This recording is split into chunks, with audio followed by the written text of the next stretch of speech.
Okay, so I need you to imagine something for a second. You're trying to send a letter to your friend Bob, and you write on the envelope 103 Main Street, and you drop it in the mailbox. Simple, right? Except here's the problem. There are like 40,000 streets named Main Street in the United States, and probably thousands of them have a 103 Main Street address. So which Bob are you trying to reach? The one in Ohio, Texas, California? Your address is ambiguous. It could mean literally thousands of different places. Now you might be thinking, Chuck, that's why we have zip codes and city names, duh. And you're absolutely right. But here's the thing. In networking, we have the exact same problem. And it is way weirder and way more common than you think. Welcome to address ambiguity, where the same address can mean completely different things depending on where you're standing. And I'm not even kidding. The IP address you're using right now, there's probably millions of other people using the exact same one at the exact same time. Yeah, let's talk about that. So here's what address ambiguity is. It's when a single address can refer to multiple different things, or when the same address means something totally different depending on the context. And the most mind-blowing example of this is happening right now in your home network. Pull out your phone, go to your network settings, look at your IP address. I'm gonna bet you money, actual money, that it's something like 192.168.1.5, or maybe 10.0.12, or possibly 172.16.1.100. Am I right? I'm right, aren't I? Now here's where it gets crazy. Your neighbor, same IP address. Your friend across town, same IP address. Someone in Japan right now, yep, same IP address. How is that even possible? We talked about how IP addresses are supposed to be unique identifiers, right? Like, the fundamental rule of addressing is that each address should point to one specific thing. Well, congratulations, we broke that rule. Like, we shattered it into a million pieces. So why do millions of homes all use the same IP addresses? The answer is actually pretty clever, even though it seems completely insane. Remember how we ran out of public IP addresses? Yeah, that problem we talked about. Well, this is part of the solution, and it's called private addressing. See, there are certain IP address ranges that are designated as private. They're like reserved for internal use only. The big ones are 1. Anything starting with 10, 2. 172.16 through 172.31, 3. 192.168, followed by any numbers.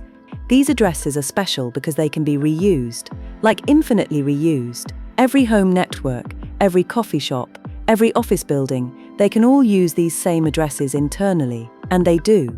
Your router at home, it's giving out addresses like 192.168.1.2, 192.168.1.3, whatever, and my router is doing the exact same thing. And so is everyone else's router.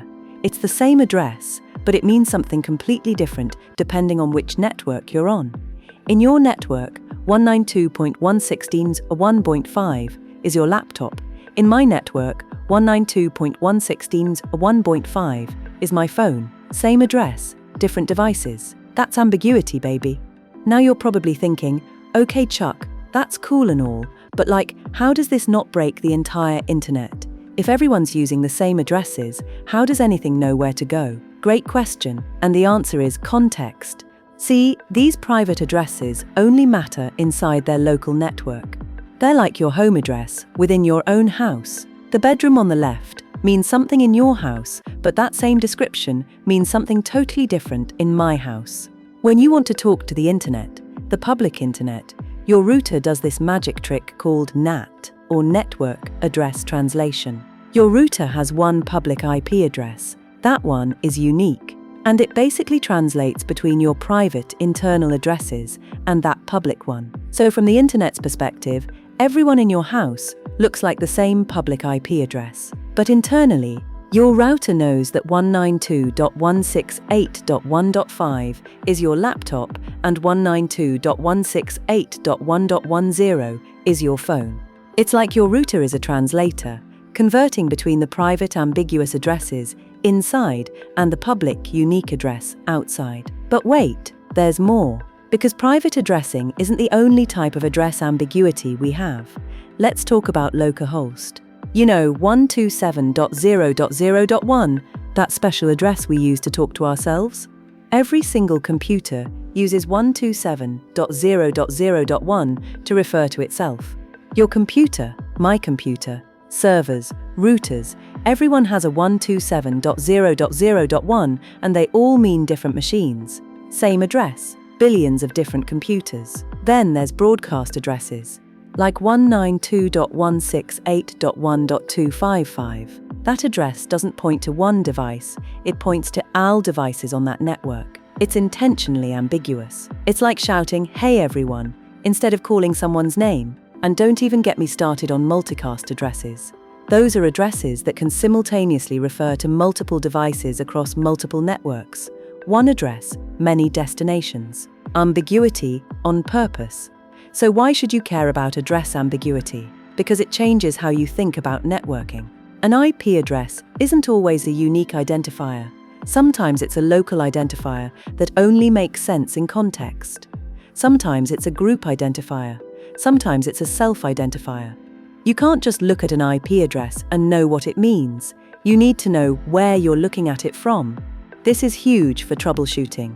When someone says, "I can't reach 192.168.1.1, your first question should be which 192.168.1.1, because there are millions of them. It's also important for security. Private addresses aren't routable on the public internet. That's by design. They're protected by their ambiguity. No one can directly attack your 192.168.1.15 because from outside your network, that address doesn't even exist. Here's the thing about address ambiguity. It's actually a brilliant hack. We took a system that was supposed to have unique addresses, and we said, you know what? We're going to reuse these addresses everywhere, and we'll just make sure the context makes it clear which one we mean. It's like how the word bank can mean a financial institution or the side of a river, and you know which one based on the sentence. I went to the bank could be either. But in context, you figure it out. Networks do the same thing with addresses. The address is ambiguous, but the context makes it clear. And honestly, this is pretty elegant. We turned a limitation, not enough unique addresses, into a feature. We made addresses reusable by making them context-dependent. So the next time you look at your IP address and see 192.168.1 something, remember that millions of other people are seeing the exact same thing at the exact same time. Your address isn't unique. It's ambiguous, and that's okay, because your network knows what you mean, and that's all that matters. Address ambiguity is one of those things that seems like it should break everything, but instead, it's quietly making the whole internet work. It's the hack that saved us from running out of addresses completely. Well, sort of. We still need IPv6, but that's a story for another video. Anyway, that's address ambiguity.